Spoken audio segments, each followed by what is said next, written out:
The following is rated not safe for work. It contains strong language, adult situations, and lots of spoilers. Discretion is advised. In the criminal justice system, cinematic-based offenses are considered especially heinous. The dedicated attorneys who investigate these villainous films are members of an elite squad known as the Reels of Justice. These are their stories.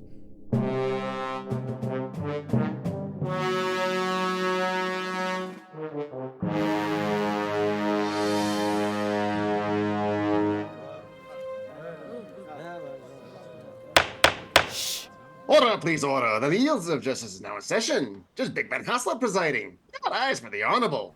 It's Haslar. Be seated. Welcome to the Reels of Justice. Today we're hearing the case of The People versus Fantastic Four, Rise of the Silver Surfer, a 2007 superhero film that sees the titular team challenged with a powerful being from another world that foretells the coming of an unstoppable destructive force to Earth. For those of you unfamiliar with our court proceedings, we're here to determine if this film is guilty of being a bad movie. As always in this courtroom, films are considered excellent until proven awful, and the burden of proof lies upon the prosecution to prove beyond the shadow of reasonable doubt that this film is guilty. Mr. Dylan J. Schlender, are you up to the task, sir? You are representing the prosecution. You may present your opening statement. Thank you, Your Honor. As longtime listeners of this court's proceedings know, I care a great deal about how and when we reevaluate films. I often cite The Barbarians at the Gate. Historical distance is important. Events that come after a movie can help shape its perception. As I have said before, we call World War I as such because World War II happened. We look at things like the Treaty of Versailles as leading towards World War II.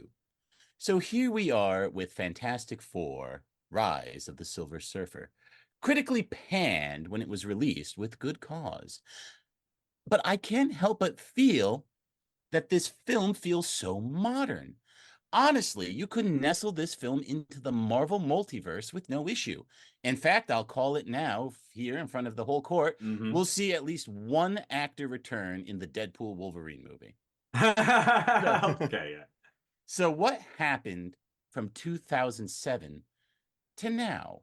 How did we see rightly that this movie on trial is a 36% on Rotten Tomatoes, but years later, slop like Doctor Strange is sitting at a cool 89%? We lost something in that time, ladies and gentlemen, a critical discernment. Well, today we get it back. Thank you. Thank you, Mr. Schlender. And here to defend it is Mr. Graham Skipper. Please present your opening statement. Ladies and gentlemen of the jury, Your Honor, let's be honest. The films discussed here in the hallowed halls of the Reels of Justice are not Citizen Kane, right? One day. We wish. Well, these are not the greatest films of all time. They are the B-sides, the forgotten ones, the diamonds in the rough. As such, the burden of proof lies on the prosecution not to determine whether or not a particular film is good, but rather that a film is bad. And I fervently believe that Fantastic Four, Rise of the Silver Surfer is not a bad film. It's a film with flaws, yes, but it's a superhero movie with heart. Superhero film that came out in a post-Scream MTV era where they were still figuring out what superhero movies could be. With great graphics, characters we care about, practical effects that may be cheesy, but they put a grin on your face, and a central quasi-villain that packs an engaging backstory and an emotional punch.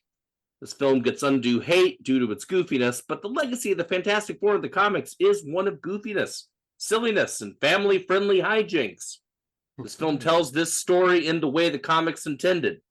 I hope the jury hears this argument and utterly consumes and destroys the prosecution team like Galactus, leaving nothing behind, not even atoms. Thank you so much, Mr. Skipper. And speaking of goofy, Mr. Schlender, you may present your first exhibit. I would like to point out I consumed a whole planet in preparation for this case. I want to take 1 minute to go ahead and lock in Maynard Bangs' vote with this quote from studio head Tom Rothman. He said, and quote, There won't be any giant robots in any movie my studio makes. End quote. Fuck him. And so Galactus the Storm Cloud is born. And it's also why there are no Sentinels in the early 2000s X-Men movies. Now, I would also like to take a moment to correct the record from IMDb trivia page, which attributes this quote to director Tim Story. My research shows that it was indeed Rothman's call, and Story was just the sniveling yes man that didn't fight for the fans, so we can still hate him. Now, I can use this point as a jumping off ledge for the differences from the comics to the movie, but instead of getting into all that nitty-gritty, I want to discuss the biggest missed opportunity. So I want to wrap up this comics difference with the most salient point I could find, and that pertains to the character Alicia Masters. That's the Thing's girlfriend, the blind chick. I can forgive you for not knowing who she is in the movie. And now I can forgive Daredevil. I can forgive you, viewer at home, but I can't forgive the filmmakers. For you see, in the comic books, she is the one that convinces the Silver Surfer to see the good in humanity, to pity and spare Earth. You could boo all you want, but a blind woman leading a redemptive figure to see, it's kind of like a twist on the Christ imagery. We don't have to go that deep into it. Suffice it to say, in this movie, she is, Ryan's favorite word, relegated to a glorified extra, which is also a true waste of potential, not for this character who actually has depth, emotion, and soap opera-like growth in the comics, which I will concede to Graham. The comics have some silly plot lines, but it's a waste of probably the best actress in this movie, and that is Emmy Award winner Kerry Washington. Thank you, Mr. Schlender. Mr. Skipper, how much license are the comic movies allowed to deviate from their source material? Yeah, look, I mean, I'm not going to argue. I mean, Kerry Washington is obviously a gift. She is a superstar and arguably, I would agree, the best actor in this film. But we're not here to argue missed opportunities or what you wish the movie would have been or what you wish the movie would have done. I firmly believe that when we're dealing with comic book films, the relationship with the comics is more about tone than very specific narrative changes. We're talking about the like Spider-Man No Way Home. I mean, in the comics, it's the literal devil. Like, it's Satan that comes in and makes the change to allow him to reset his life. Yeah, that doesn't work in the movies. We understand things. I mean, maybe it would have been awesome, but the movie itself is great, and like that's fine. But people look past that because that's Spider-Man. With the Fantastic Four, part of the charm of that series in the comics, and I think in the films too, and we're not talking about the other films, we're only talking about Rise of the Silver Surfer. But I think that part of the charm of the Fantastic Four is that they're like, the Cleaver family of the Marvel Comics universe. They're silly, they're very cheesy, they're very milquetoast, they're very they love each other, but they have their little hijinks, and like that's fine. and we enjoy that. Now, would I have loved for Kerry Washington to have a bigger moment in this film? Yeah, sure. But again, we're not talking about that. For me, this is a movie that I think at its core is reliant upon getting the character of the Silver Surfer right. And it's clear to me that they focused all of their efforts on that because that is what they get right. I don't think that it's a problem that they changed the way that Galactus is presented. I think that it would have looked goofy as hell in 2007 to have a giant, planet-eating robot man coming down. Less goofy than a flying T-1000 man? Come on, it's strange. That's strange credulity. I'm gonna interrupt you here, Graham. Sure. Because I think this is an important point, and I think it speaks to competence and decision-making on the filmmaker's part. You even just admitted that Kerry Washington's probably the best actress in this movie. To waste her talents, that is a sin that puts this in the guilty column, because Silver Surfer does need to come around to wanting to save Earth. It's a very important plot point, and just to have him look at Jessica Alba and say, yeah, you kind of remind me of my wife, which, depending on which Silver Surfer lore we're even going with, he might not even remember his wife. Galactus fundamentally changes his soul. Like I said, Sure. I don't want to get into the nitty-gritty from the differences from comics, because yes, there could be creative license. But when you have good source material and you're choosing to make bad decisions, that does make the movie bad. I don't agree though, because like I think that we're looking at a 90-minute movie that is trying to, I mean, because the Silver Surfer, you know, the arc in the comics, and again, depending on which arc you're talking about, because this is a character with a lot of different arcs and a lot of different stories. You know, Around that 66, yes. Yeah, you know, so yeah, he's been around. So and there have been, I mean, there have been female Silver Surfers. There have been a ton of Silver Surfers, right? And so I think that the thing that obviously the filmmakers are facing is that how do we distill all of this down to one central idea? And so I can understand the impulse to say, you know, that she reminds him of his wife, who is the person that he's doing all of this for. And to me, the end of the film is legitimately touching. You know, I like. Oh, do I think? Come on! No, one's buying that. No, Come on. we'll let the I do. jury decide. We'll let the jury No, decide. 100% I do. Look, I'll fully admit, like the bachelor party scene is goofy as hell, right? The whole thing where you know, where they switch powers, you know, all the I mean the thing, poor Michael Chiklis in this movie. But but I do think that at the end, when it comes down to it, when you see the Silver Surfer riding up and going into Galactus and ending the catastrophe, is to me, it's touching.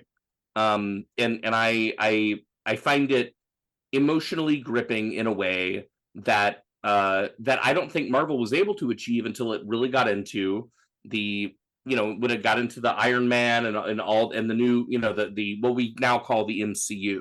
I think that this was more ahead of its time in terms of trying to attach some kind of emotional weight to the superhero action. I mean, it's called melodrama. I mean, like, Jessica Alba dies, he brings her back to life. He flies into the middle of Galactus and blows him up, somehow having enough power to kill the thing that gave him power without even using the ultimate nullifier. But again, we don't need to go into all the specifics of the So comics. why do you keep trying, Mr. Slender? Move on to your next point.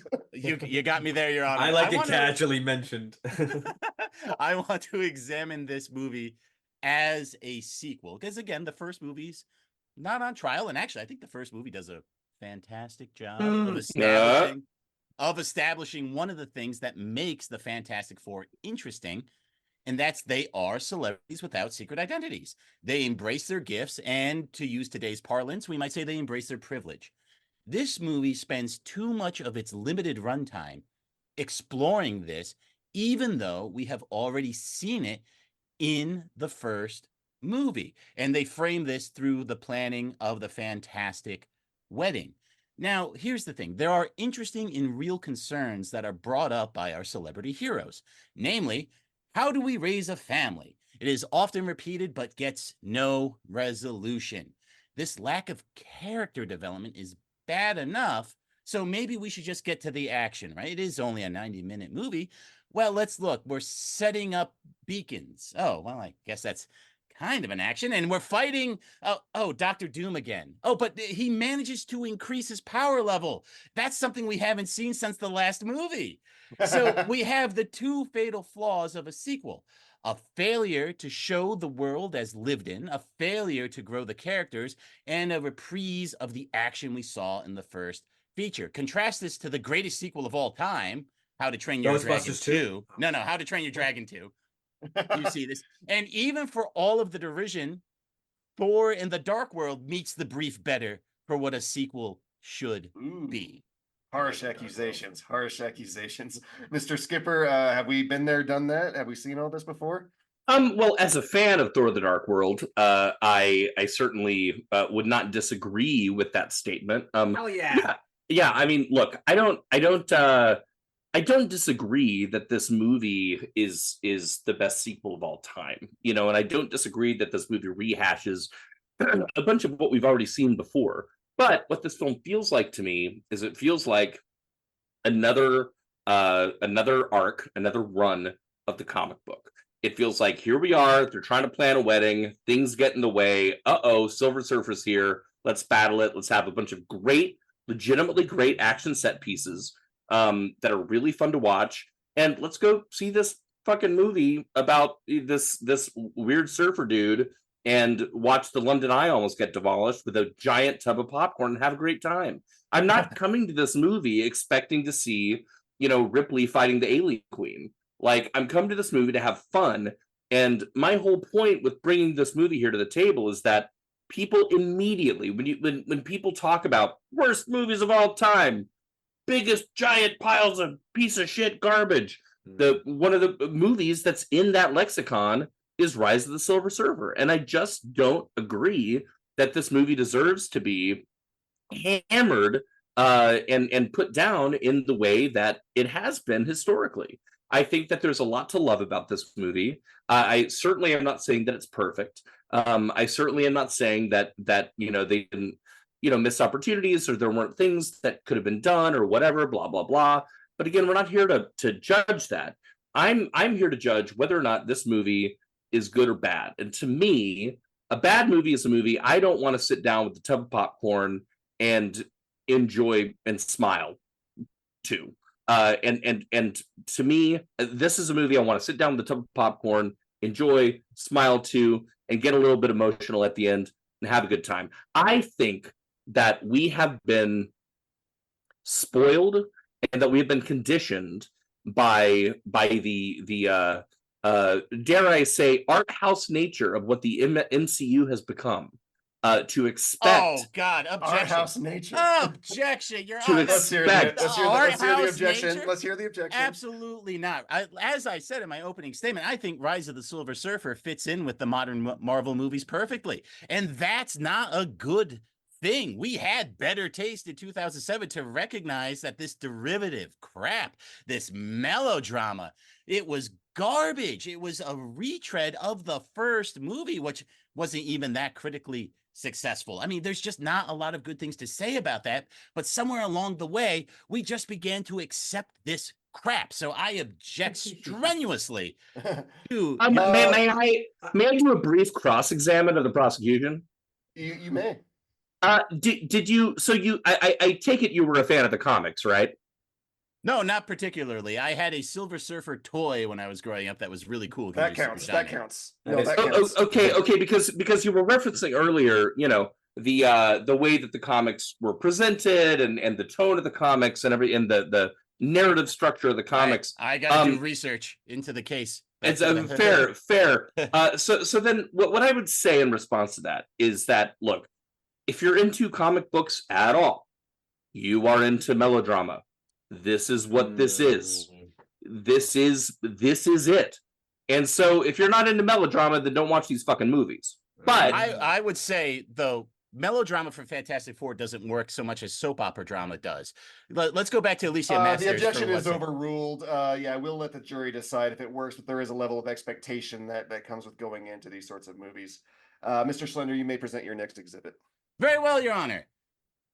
My last exhibit, because we've kind of been talking about, is we need to look at our principal characters and the actors that portray them.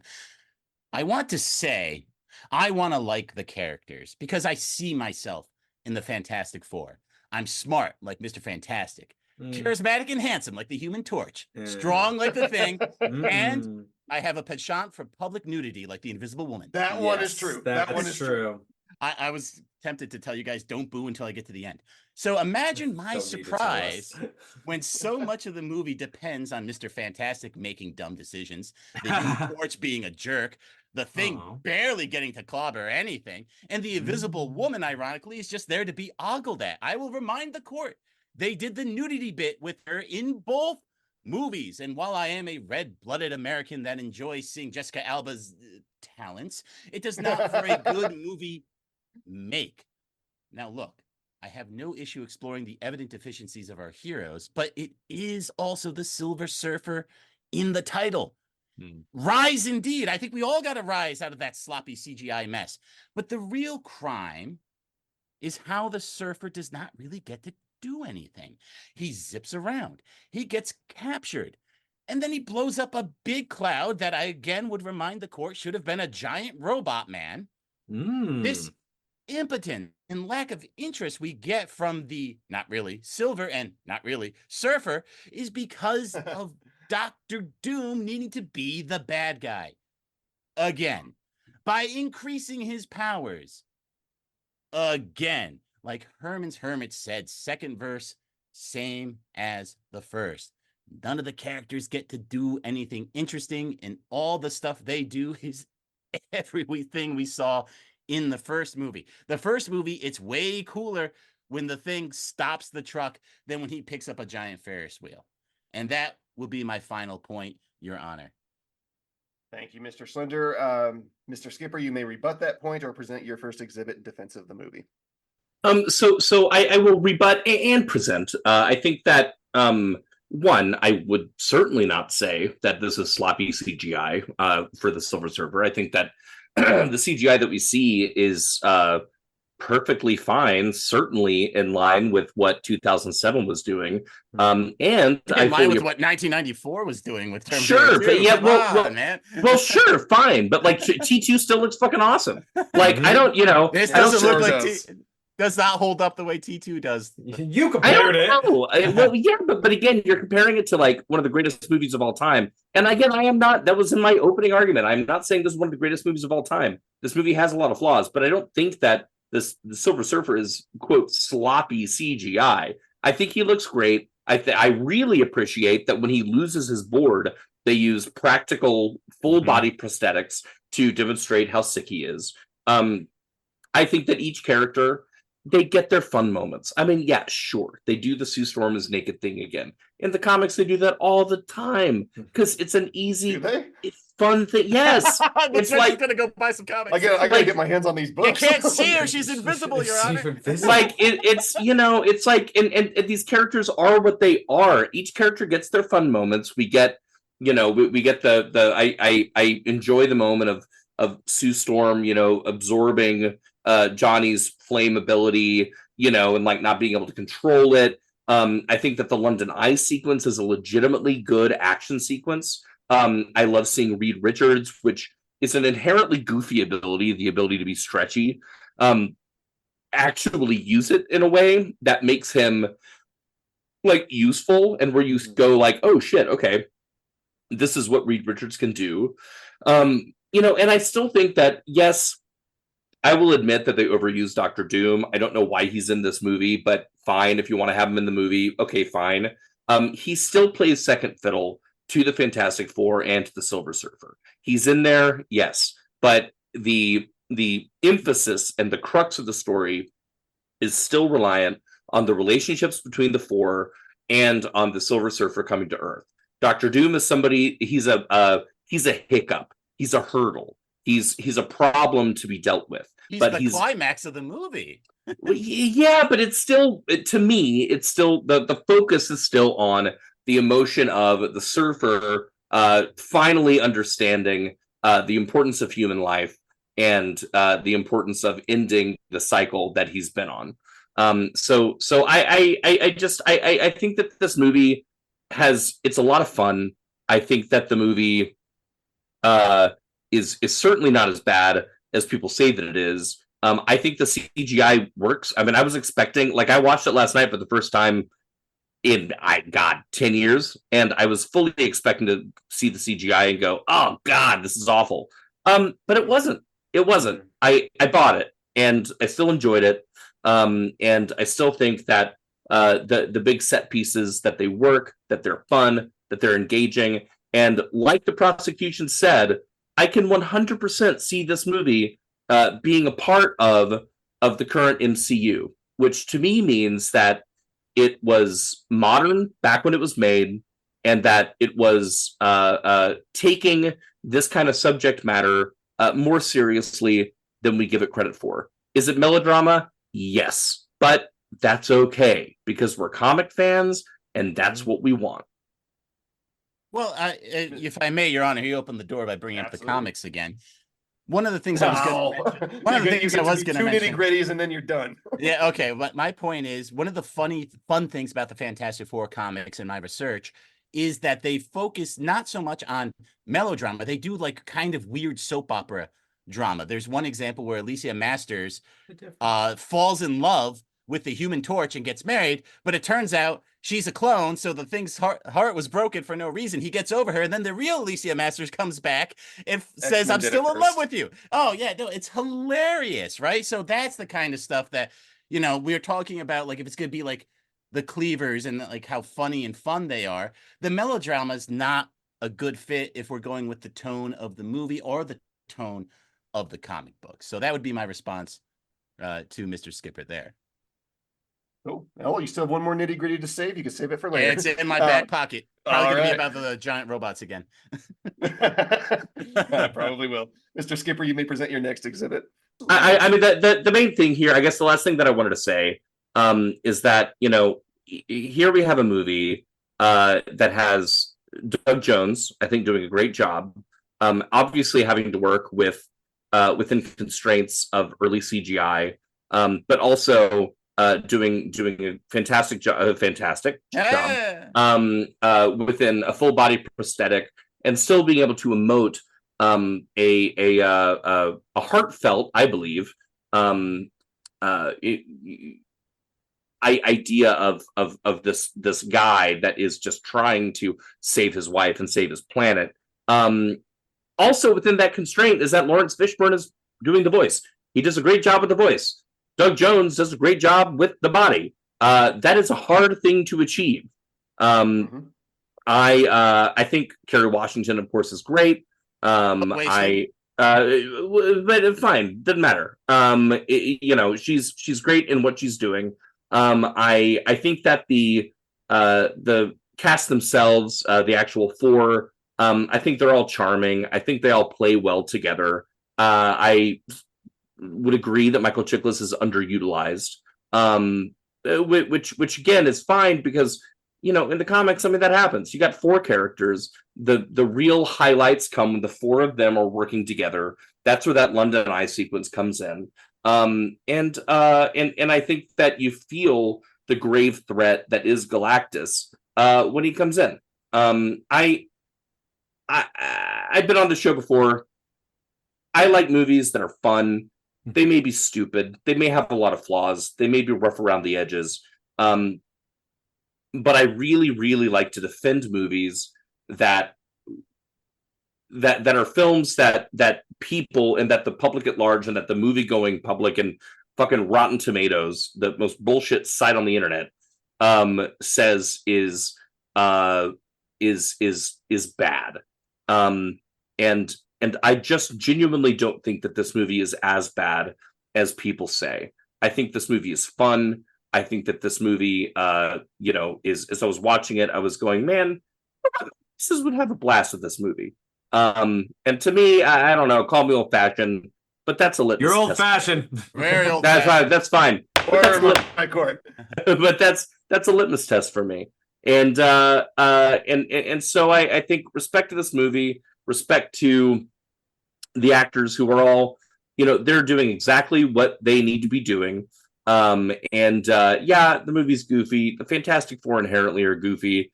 And I just think that this movie deserves more love than it gets. And with that, I'll rest. Thank you, Mr. Skipper. And no one can prosecute Doug Jones, so I won't even let Mr. Schlender try. All sides have rested their cases. The attorneys will now present their closing arguments. Mr. Schlender, you may begin. Thank you, Your Honor. So far, what have we established? No giant robots, no world building, and uninteresting characters. Heaven help me, could I actually be advocating for a longer movie than this rushed mess? Probably not. Again, I'm not here to bury all superhero movies. I have even defended one a time or two in the past. But it is so striking that this formula we see in Silver Surfer gets reskinned into future Marvel movies that are so wildly loved. Graham talks about Rotten Tomatoes being bullshit for low ratings. It's bullshit for the high ratings. He's got it backwards. Still all bullshit, though, and only used to illustrate my point. So, what am I saying? We were right in 2007. Oh my goodness, how much we loathed seeing this rehash, how much we loathed seeing the death fake out with Susan Storm. My God, we had better taste then, gentlemen. So vote how you honestly feel. You can prove that we have changed for the worse. Decline is a choice, after all. And I fear my one case today may not be enough to stop the slow cultural seppuku we are engaged in, but maybe, just no cultural maybe, appropriation, please. we see things for what they are and not what we want them to be. Maybe today we choose the beauty of truth and vote guilty. Thank you. Thank you for tearing us down, Mr. Schlender. Here to build us back up again, Mr. Skipper, you may present your closing argument. This is not a film about giant robots. Oh. This is a film about a family dealing with a celebrity wedding and an extraterrestrial surfer that wants to save his home planet. Hate melodrama? Don't watch superhero films. This is exactly what it wants to be. And that is how we should judge cinema. This film is not guilty of being a bad film. Thank you, Mr. Skipper. Members of the jury, Mr. Maynard Bangs, Mr. Big Ben Haslar, and Mr. I Am Not the Destroyer, Ryan Luis Rodriguez. You have all heard the facts concerning this case. It is now up to you to determine if the film is guilty of being a bad movie. The bailiff will escort you to the deliberation room to render your verdict. Why is it if Jessica Alba gets to be naked in public, it's cute, but if I get to do it, I'm told to leave McDonald's? It's so unfair. Schlender already made the joke earlier. I'm sorry. You know, I forgot to write a bailiff line. 100% made that up. Hey, look, I'm naked now. Hey, get out, get out.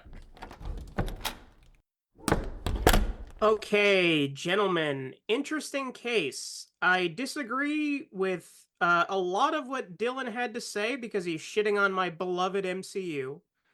And I honestly don't think that this would actually fit in well with the MCU, but now that there is the Marvel Cinematic Multiverse, I would not be surprised if these characters show up in Secret Wars. That's not going to be a stunner. It's going to be fun. It's not going to be a stunner. But the thing that I was thinking about the entire time when I was rewatching this movie, which I had not seen since the theaters in 2007, is that this is 92 minutes with credits. Imagine a Marvel movie coming in at 92 minutes with credits these days. It seems like an impossibility. And I started noticing, like, I don't like this movie. I don't really gel with the way that the Fantastic Four are portrayed. And that's because the two people that got the closest to unlocking the Fantastic Four as a concept are Brad Bird with The Incredibles, which is still the best Fantastic Four movie, hands down, and Roger Corman, of all people. Roger Corman got the charm. He got the lo-fi charm. And I don't feel a lot of the charm in this movie. And it's weird because, yeah, the fact that Galactus is a cloud sucks. I don't like the fact that Andre Braugher is playing a generic military advisor when he's supposed to be Nick Fury. Jessica Alba, no thank you. Doom blows. And I say this as somebody who looks at Doom as possibly the greatest Marvel supervillain of all time. And I love the Thing suit. I love the practical makeup applications that they put this through. But at the end of the day, I'm still looking at a gentleman's four. And I follow Graham on Letterboxd.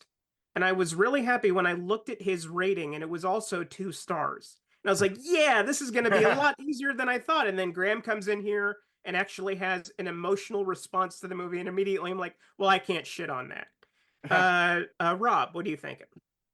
Well, I thought there was a lot of interesting points. You know, one of the things that Graham mentioned is that, you know, this is the movie. This movie is exactly what it wants to be. And intentionality means a lot in this court.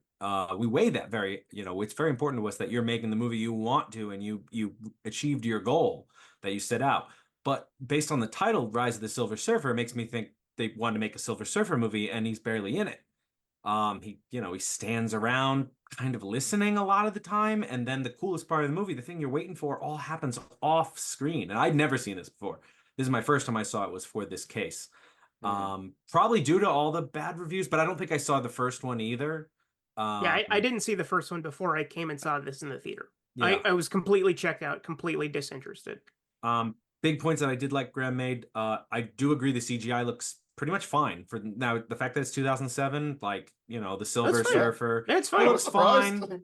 Not good, when they went fine. Loved when they went to the practical effects surfer. I love that they used practical effects where they could, like when he smashes through the wall is like all torn open. So there's some charm and nostalgia to the period of when it was released. Doctor Doom is awful. Really, really shouldn't be here. He's probably the stone dragging this down. And then I also agreed with Graham as far as melodrama. That is the style of the comics, and if that's the style of the comics, it should be the style of the movie. It may not be my style. I might find it cringy once in a while, but again, that's the movie they want to make for sure. It's the 60s. It's that's very their much style. a 60s comic book. Let's hear from Ben. I never really had a relationship with the Fantastic Four or the Silver Surfer. It sounds like Ryan, you might be the one out of all of us that has that like kind of knows what to expect from a comic book level. It's fine. It's fun. I did not like it at the time. I watched it this time, and I'm also in agreement. It's about a gentleman's four, which it's teetering right there on the brink. But I do agree, the CGI not as bad as I thought it would be. The moments between a lot of the characters, they work for the most part. There's a lot that doesn't work, like Johnny Storm getting all the powers and Galactus. I did like I thought they set up a great opportunity to, maybe it would have been something that would have been dealt more in a sequel, but why not give Johnny all the powers, right? The other three want to live a normal life. So it seemed like they were setting up those breadcrumbs. Maybe that was in a prior revision of the script, and then they just kind of forget about it by the end. Yeah, and to Schlender's point, there is a lot that they forget about, like that whole, we're going to raise a family, we're going to break up and all that. And it's like, never mind. Yeah. But yeah, to Graham's point, I did like that. I was annoyed that Galactus wasn't this big giant thing that I expected him to be in the comic books.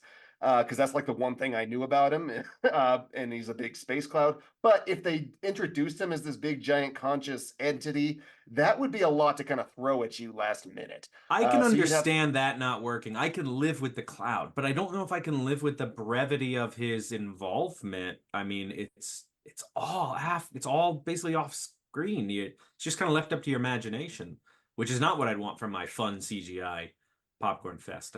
Don't make me imagine. Show me. As far as like how silly people kind of assumed it to be, like this is the same time as the Spider-Man movies, which Spider-Man 2, I think, it hits a lot of those notes that the MCU does, and it did it before this one. But Sam Raimi has a charm at doing it that this doesn't. But yeah, okay. And X2, maybe X-Men, to some extent. But the Fantastic Four was after that. It's writing the coattails of those films. It's the same year as Spider-Man 3. Let that sink which is not a good year. And the year before Iron Man. Also let that sink in. It does feel like an MCU film, and I don't know if I agree that it feels like that in a bad way. It does feel like it did see where the direction was heading, but before we even made Iron Man. It is still Feige, right? It's still No, I noticed that. He was was in the credits. Tangentially involved with the Fantastic Four movie. He's at least a producer, so which means he had some opinions about a script, and that was probably it. Hey, he's there. A lot of the acting's fine. I like Chris Evans in the role. I think the main four are very likable. I hate Mr. Fantastic. I can't stand I don't Fantastic. like him. I like him. Okay, less. I kind of dislike. I don't like him at all. But I'm even okay with Alba. I'm okay with Ben. I like Alba fine. I think Chiklis is the one that works the best. So I'm gonna go not guilty. Okay, Rob. This one I think is a little bit of a teeter, which Graham should be happy about, right? He just wants to prove it's not total shit. And I agree, it's not total shit. I mean, you're That's putting the part of together it. you're putting together a worst movies ever list. This is not on it. Maybe if you were making a worst superhero movie, it might make it into the top 10 or something, but there's a lot worse. I am sad about the missed opportunities, but maybe, I guess there's something to be said maybe for leaving it up to one's imagination a bit. The big thing I think is that this is still in an era where practical effects are still used at all, basically. And I think they're used pretty well. And I'm happy to see that and all that artistry in here. So for me, I think this one also squeaks by as a not guilty. It's not great. You should have given us more Surfer, but it's not, as Graham said, raw dog shit. So I'm going to go not guilty. Jeez, do I make it unanimous or do I actually inject an actual opinion I have about this movie? Do it. What Inject your shall I opinion. do? Well, I don't like Dylan's bashing of the MCU because that's my beloved franchise, and how dare you, Dylan? How fucking dare you? But yeah, this is not a good movie, so I have to side with Dylan on this one. Although I love you, Graham, so I'm gonna go guilty. But it's locked in. Doesn't matter what I have to say. Oh, it matters. You know what this is gonna be now. So let's go tell that very handsome judge. Mr. Foreman, have you reached a verdict? We have, Your Honor. In the case of the People versus Fantastic Four: Rise of the Silver Surfer, we find the defendant not guilty of being a bad movie. Yes! Yes! Verdict is so rendered. Fantastic Four: Rise of the Silver Surfer is free to go. Emphasis on go. Go. Float off on your Silver Surfer away from here. Court is adjourned. Ah, thrilled. I'm thrilled. Thank you. Hey, this is Pete Best. Many of you know me as the Fifth Beatle. You may have also known I was originally a member of the Fantastic Four. Yes, the fifth member of the Fantastic Four. We're the Fantastic Five for just a bit before they got famous, and then they saved the world or something. No time for Petey Best at that point. I was the living glacier. I got everywhere slowly. So, Mr. Schlender, what did you think of that jury's verdict? I'm Pete Best. Well, thank you, Mr. Best. Look, like I said, cultural seppuku, decline is a choice. I'm just not really surprised that that's just the direction the court's headed. That's fine. But here at Reels, this is very exciting because you see, we have our own Fantastic Four: Jeremy Black, Bouncing Bobby Lapierre, Billy Ray Bruton, and Simon Majumdar. But today, that four becomes five, as my good friend. Again. Yes, as my good It's friend. me, isn't it? I'm the fifth. No, it's not you. It's Well, my it should good be friend. me. It won't be. It's my good friend Graham Skipper. He joins that elite circle, having now faced off against every member of the Reels of Justice. Kudos, my friend. The honor is ours. Some of us twice. Yeah. Congratulations! It doesn't come with Thank any you. cover. Thank you. I'm honored. I'm thrilled. I really appreciate that. Like on SNL, the Five Timers jacket is essentially a bathrobe. I do also appreciate that you make me leave the bathroom open and be completely naked underneath it. That's kind of a weird requisite, but I'll do it. Whatever. You can turn invisible too, right? It's the third naked joke we've had on this episode. Am I not naked right now? Am I invisible right now? I think I'm yes, invisible. you are invisible. Great. Okay, great. You can't see it. Well, And what did you think of the jury's verdict? Mr. Best, big fan. Fantastic Four. I think that you are. I think you yourself are a star. Right? Drumming up some compliments. I'm drumming up some compliments. No, I'm thrilled. I'm very happy with the outcome here. I really appreciate what everyone said, and I appreciate the fact that this movie, it gets a little bit more love. Look, it's hard to make a movie, and it's and a lot of heart and soul goes into even movies that don't live up to the expectations that we have of them. And so I'm glad that this movie, which admittedly is not perfect, is getting a little bit more love today. And you know what? If some whatever 11-year-old nieces of mine are listening to this podcast, oh no. They Shut it off! enjoy. Disclaimer. Listen to Screen Drafts Instead, kids. Please, go on. I hope people enjoy this film. just a little bit more. Because you know what? We love movies, and why not feel a little bit happier about it? And at 92 minutes, I mean, hell, that's a whole lifetime saved in today's cinematic parlance. So I'm happy about it. Thank you. Really, really happy to be back. Well, a movie about me, Pete Best, The Living Glacier, would be much longer than 90 minutes. Couldn't get anything done in 90 minutes. Living Glacier, very slow. But that's all the time we have for the outside the courthouse. So back to the studio for post-trial analysis. I'm Pete Best. You know, there is a Pete Best. Who was that movie, again? right? Who is that? Huh? That's Pete Best. The original drummer of the Beatles. Yeah, he's the fifth Beatle. Don't you know? Come on. I'm trying to... And there is a movie about him already. I'm sure there is. It's Why can't there be another one? Is he slow? Well, no, but this was Pete Best as a superhero, Ryan. Don't you see the imagining that I did? But excellent trial. I had never seen this. I'm glad I did see this. I want more Surfer. I did watch the animated series, kind of running up to this, which actually did give me a lot of the Surfer that I wanted. So I don't know if that attributed to the dearth of Surfer. Yeah, she'll be in the reboot. Yeah, I honestly, I hadn't seen this when y'all asked me to be back on the show. I was trying to think. I was like, oh, what's a movie that everybody loves or everybody hates that I remember liking? And I thought of this, but I hadn't seen it in a very long time.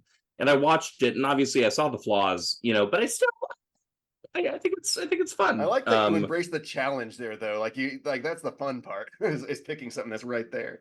Mm-hmm. I don't know. I am excited about the Fantastic Four coming back into the MCU because I can't fucking wait. I'm like really curious how they're gonna use that very specific tone with what we're doing. And honestly, I wouldn't have thought necessarily it was possible, but Guardians of the Galaxy showed me that you can really meld in like a lot of different like tones in terms of style with what they're doing. So I'm excited. I'm really excited.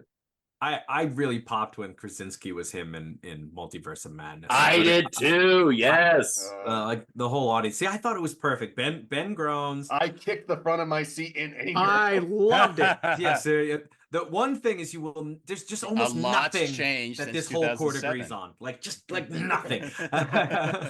And yeah, I popped for it fine, and I wouldn't mind if it was going to be him. I can understand that it's a multiverse, and it would be more fun to kind of pull someone else in. I just don't know if they'll find someone better than that. Pedro Pascal. It's Pedro Pascal. Yeah, he's the guy. I know. Is it really? No. Interesting? Yeah. Yep. And Vanessa Kirby is Sue Storm. His last superhero movie didn't go that good, guys. It's not his fault. Wonder Woman 1930. 2075. Yeah, whatever. He was good in that Well, he movie, wasn't a though. superhero. Well, but he could have been better. Now, that's very funny. Come on, Ben. So Graham, what has been keeping you busy when you're not defending movies on here? What have you been up to? Oh, what has been keeping me busy? Well, I've got a movie on the fest circuit right now called The Lonely Man with the Ghost Machine. Very shortly, we will have release information on that. So it's at the Chattanooga Film Festival. Right? It was at the Chattanooga Film Festival. It played Seattle Make Believe. There are a couple fests that have not been announced yet, but they will be announcing very soon. And then it will be released via V Channels Media soon. I will have information on that soon. If you want all that info, you can find me on Twitter at Graham Skipper. And otherwise, I'm trying to write, trying to create more projects. There's a couple of films that I'm slated to act in, and we're waiting on schedules for those. But those will be really fun. And keep your eyes open for The Lonely Man with the Ghost Machine. It's a small, very personal film. I'm very proud of it. I wrote and directed it, and I act in it. And very excited for more people to get the chance to see it. I've only seen some of the stills, but it looks really beautiful. Thank you. It's mostly just your face. But... it's a lot of me. It's a lot. I assumed you're the lonely man, so of course I'm the lonely man. Very lonely man. Shout out to Ken Whiting, the DP. He's why it looks as beautiful as it does. And I'm really excited that people have been responding well to it, and for it to finally come out so everybody can see it. So keep your eyes open for that. That's kind of what's going on right now. Yeah. And I don't know if you've been here since you released really that very impressive volume on Godzilla. Oh, right. Thank you. Yes. Yeah. Through Welbeck Publishing, based out of the UK. Yeah, I wrote a book called Godzilla, The Official Guide to the King of the Monsters. It was an official collaboration with Toho. I mean, what an honor to get to work with them and write the sort of official compendium of everything in the franchise, all the films, the TV shows, comic books, video games, all that stuff. And the art's great in it. It's a really nice book. If you haven't seen it, pick it up on Amazon. It's nice and thick and hardcover. You know what you want. You want a nice, thick, heavy book. You could hit someone with it. It wouldn't kill them and hurt them. Yeah. It is a nice, coffee table book. And it's like bright red. It's a really great piece. Thank you so much. Yeah, they gave me full access to Toho's full official photo archive. And so I was able to choose the photos and the images, because we have behind the scenes pictures and we have amazing high quality screenshots and stuff. And that was just really an incredible experience to get to go through and choose those and see everything that they have. From 70 years of Godzilla. So yeah, if you it really, I mean, I talked in the episode about like my niece and what I've really enjoyed is friends that have bought it or just people that have bought it tweeting at me or sending me images of like their young kids reading this book. Because a huge inspiration for making this was when I was a kid. What got me into horror first was a book that I had that was about all the movie monsters. Mm-hmm. And I was too afraid to watch the movies, but I loved to look at the pictures of them and to read about them. And that really got me interested in watching horror films. And so I thought, what a cool opportunity to do something like that for an admittedly like daunting franchise like the Godzilla franchise, to offer people an opportunity to kids and adults to read through, to get a grasp of what the franchise is about, what films may or may not speak to them more, what eras might be better for them, and have a way to kind of dive into one of the best film franchises on earth that way. So it's so thank you for your kind words, and yeah, check it out. Godzilla, The Official Guide to the King of the Monsters.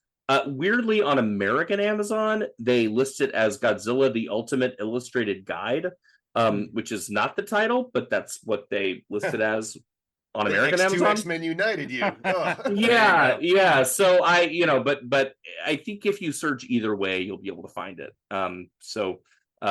Enjoy. It makes a great birthday or Christmas gift. Yeah, I was going to bring up the movie where you get murdered by a robot Santa, but going out on the Godzilla book was probably the better promotion. Wait, I did love that. Now, we always ask for recommendations for movies that you think people should see. So what is a movie you think people should see?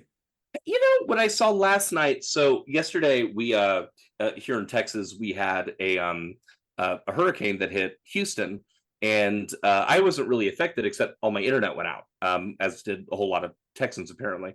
And when my internet was out, I was very thankful. They needed tech support. But when the internet went out, I was very thankful that I'm a collector of physical media, and so I dove into my unseen Blu-ray pile, and I popped in a Kino Lorber Blu-ray of a Clive Barker movie that I'd never seen called Underworld. It is Clive Barker's first screenplay. And I had read about it in his biography, The Dark Fantastic, where he talks about kind of the experience of making this movie and how it didn't turn out the way that he wanted. And the movie's not perfect, but I found it's seeping with that kind of Clive Barker sort of Lord of Illusions kind of horror noir vibes. It's really beautiful to look at. And it's weird, it's different, and I was really glad that I watched it. So I'm going to recommend Underworld from, I think it's 1981, and the director is George Pavlou. Oh, well, that name rings a bell. Well, he directed. Pavlov's. Not Pavlov.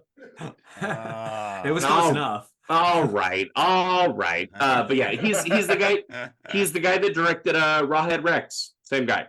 Fantastic. Billy Ray Bruton's gonna want to see this movie. I'm sure he already has. He will. I don't know if he has or not, but yeah, it's good. It's worth watching. Hey, that's as much as you can say. Schlenzer, what have you got for us? Well, thank you, Maynard. In 1916, Chu Chin Chow premiered as a musical comedy loosely based on Ali Baba and his 40 Thieves. Written, directed, and starring Oscar Ashe, the play ran for an unprecedented 2,238 performances. This popularity naturally led to a film version, and that is my recommendation. Chu Chin Chow from 1934. This fantastic black and white spectacle preserves Ashe's ambitious music and provides laughs and action along the way. But wouldn't you know it, that in the theater, seeing this movie was a child. That child's imagination would soar to great heights, and he would never forget the fun and frivolity that Chu Chin Chow provided him. As he began creating characters of his own, he used this inspiration to create a great dragon man, a rival to a group of 4 heroes. Yes, Bing Fang Foom, the villain of the Fantastic Four, was born, and that boy was Stan Lee. And now you know the rest of the story. I knew that's where you were going. God damn it. I'm We've been surprised doing it's this taken show us this for long too to do long. that bit. Yeah. I don't know if we've done it. We might have. Big Ben, what have you got for us? Everyone loves a movie crossover. Fantastic Not Four, me. Rise of the Silver Surfer. Shut, quiet you. Freddy versus Jason, Jesse James and Frankenstein's daughter. Maybe I need to pick some better No, it was examples. Dracula. No, Dracula and Billy the Kid. Perhaps my Ronin amendation today is up to the challenge. It's Zatoichi meets Yojimbo. As long-term listeners would know, a while back, I started going through all the Daiei Zatoichi films in the Criterion box set. And just for this episode, I skipped ahead to almost the end of that series to see my favorite blind warrior that isn't Daredevil square off against Yojimbo. Yes, that Yojimbo. Kurosawa's Yojimbo, played by Toshiro Mifune. Well, Oh, kinda, really? not really. No. Oh, come Film on, nerds- but you can't do that. Well, they sell it that way, though. Film nerds will know that Yojimbo isn't the Kurosawa character's name. Yojimbo means bodyguard in Japanese, and that character is the Ronin with no name that Clint Eastwood's character borrowed, stole the character, then again showed up in Kurosawa Mifune's collab, Sanjuro. Both films, masterpieces. So who wouldn't be excited to see that character show up in the 20th Zatoichi film and square off against the near invincible blind man? But it's only kind of that character. This Ronin has a name and a different background and bearing than the character in the Kurosawa films. But it's still played by Toshiro Mifune, right? And that character is similar enough, right? Yeah, kind of. But at this point, after breaking up with Kurosawa, I suspect Mifune just needed the money. That said, the movie is by no means bad, and I wish I would have gone in with proper expectations, which is why I'm setting that bar low for all of you. The number one blind man is still the same great character audiences fell in love with for 19 previous films. The studio knows how to produce these things and check all those boxes to frame interesting shots in that late Edo period in Japan, and it does have Toshiro Mifune playing a Ronin character, even if it isn't the Ronin with no name. So that's still not a bad thing. Nice, yeah. Ronin with no name. Man, Zatoichi's so cool.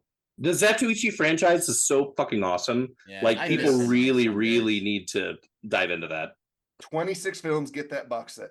Had the other Yojimbo character been dead? Is there maybe a reason he couldn't be that? I think it's a Yojimbo? rights issue. You know, they had kind of broken up with Kurosawa at the time, but yeah, they sold it as being that Yojimbo, and then it turns out to be someone else. It's like Arnold Schwarzenegger's not Conan in Red Sonja. Wink, wink. Right. You know, exactly. yeah, I gotcha. Ryan, what have you got? My recommendation this week Love is it. another recent release, hailing from a man firmly snug and safe in my top 10. After making 6 movies in 9 years, the man still has ample gas in the tank. I'm talking, of course, about Richard Linklater and his latest, dumped to streaming, 2023's Hitman. Based on a true story of a part-time college professor who dons disguises and dialects, all while wearing a wire for the New Orleans Police Department. Unfortunately, things start to go wrong when he meets the wrong woman, but that's okay. Linklater wrote the script with his latest discovery, Glenn Powell, who was on the verge of absolute superstardom and I hope this moves the needle. It's breezy, it's witty, it's sexy, it's even a little dangerous, and it turns out that you can actually suffocate someone with a flimsy grocery bag. Pardon me a moment to Mythbusters that shit. Hitman is currently streaming on Netflix. Yuck. So Ryan's naked body found with grocery bag overhead. More Oh 11. no! It's the Not rule of flimsy threes, enough. Dylan. No more naked. The rule of threes has been surpassed. That's true. It has. And if you want a really great article on that film, I'll send you a link later. Stop it, man. Just give us your I don't know recommendation. how to turn it off. I know. My recommendation today should be right up Graham's alley. Rings the It's- bell. It's In a Violent Nature from 2024. Oh, yeah. It follows, literally, a mute serial killer named Johnny. Well, I guess Johnny is as good a name as any for a serial killer, who rises from his grave to pursue the hoodlums who stole his dead mother's locket. Now, of course, the conceit of this film is that it's told entirely from Johnny's perspective. So we spend a lot of time following Johnny as he stalks through the woods and lurks outside the cabins of unsuspecting teenagers. You know, undead killer stuff. And since he's mute, all the exposition has to be delivered to us, the audience, through the conversations he overhears his victims having about himself. Which seems like it could be a challenge. But luckily, all these characters loudly shout their dialogue to each other, which probably explains why they can't hear the 6'4", 300-pound golem stomping right behind them in heavy boots. Active listening, kids. All jokes aside, I'm pretty sure Johnny has supernatural hearing, for the record. The movie doesn't actually confirm it, but I think that is what's going on. But what you're here for is the vibes, and this has vibes for days. The long, slow takes of Johnny striding through the peaceful backdrop of Ontario woodlands, almost a pastiche of the slasher genre, mixed with the pastoral beauty of a Sir David Attenborough documentary. A pastoral slasher pastiche, if you will, which I am now calling a plastiche. And here we see the noble brute, bereft of life and possessed with rage, as he stalks the wooded countryside for his beloved lost locket. Actually, this would be a terrific mashup. You could have the documentarian deliver all the exposition you need. Schlenzo, I have an idea, but we need $4.2 million, 2 tickets to Canada, and the corpse of Sir David Attenborough. I don't give a damn if he's 98 years old and still kicking. Make it happen. But I did really enjoy that movie, and I love the slow takes. I know, Ryan, you enjoyed it as well. Yeah, I had fun. I think you said it was very Lynchian. I don't know if you said that. No, I didn't say that. But Probably well, not. you you can know say what? it It now. actually fits. So Yeah, let's go with that. Great, I love it. Hey, Grant, Maynard. where did you think of it? I haven't actually seen it yet. I've been following it closely. I'm very excited about it. I've heard nothing but fantastic things about it. So yeah, I'm excited to see it. He pulls right. someone's head out of their stomach. Ah, it's that's amazing. cool. It's awesome. That is great. That is the Hey, best. It is Maynard. quite gory. Before you sign us off, I have a bit of new business. All right, more nude business. I thought we said yes. we put a kebab. No. New business. First of all, I'd like to thank everyone. Damn for that this. rule of 5. I know, right? Thank you all for listening, and we would love to hear your feedback on our verdict. So click the hyperlink, "What did you think of our verdict?" at the bottom of the episode description from your mobile device and send us a text. Please be sure to mention the movie you are commenting on so we know what episode you are responding to. Looking forward to hearing from all of you very soon. Or you could just say, "Fuck yeah, Graham Skipper." Just You could.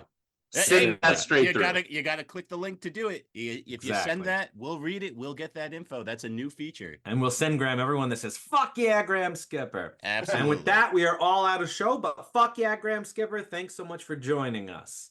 Thank you all. Fuck yeah. Fuck. I was about to say fuck all of you, but that's not what I meant. Go ahead. Go for it. Fuck us too. Everybody go fuck yourselves. Love you all. Thank you for having me. And we're going to have you back as well. Oh no! And we hope everyone else will join us too, unless you're very young nieces, as the Reels of Justice returning. Count it. He's a clown. Please follow us on Twitter at Reels of Justice, Instagram Reels of Justice, and Facebook.com/Reels of Justice.